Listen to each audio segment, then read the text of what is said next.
In ons reeks 'n ABC van geloof is die woord wat vandag aan die woord kom, disipel.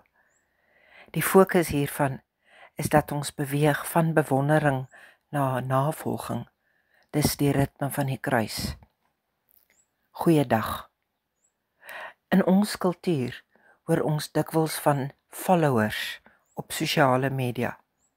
Maar daar is 'n groot verskil tussen iemand wat 'n knoppie druk om te wys hy volg Jesus en iemand wat hom in die regte lewe volg. 'n Bewonderaar staan op 'n afstand en gooi 'n duimpie in die lug. 'n Disipel loop so na aan die meester dat die stof van sy skoene op jou klere afsmeer. Jesus sê in Lukas 9 vers 23: As iemand agter my aan wil kom, moet hy homself verloom, elke dag sy kruis opneem en my volg. Dit klink swaar, maar Paulus help ons verstaan. Die hoekom in Galasiërs 2 vers 20 beskryf dit. Ek leef nie meer nie, Christus leef in my. Disipelskap is nie 'n selfverbeteringsprojek nie. Dit is 'n daaglikse sterf aan jou eie ego, jou planne en jou behoefte om in beheer te wees, sodat Christus se lewe in jou kan groei.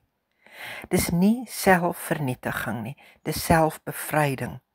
Wanneer ek ophou om my eie koninkryk te bou, vind ek die rus van God se koninkryk.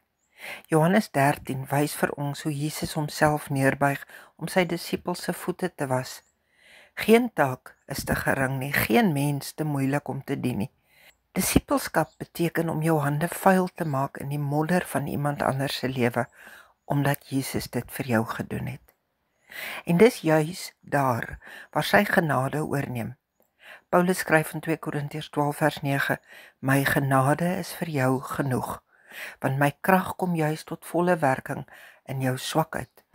Disipelskap is dus nie om sterk te wees nie, maar om jou swakheid te erken en Christus se krag toe te laat.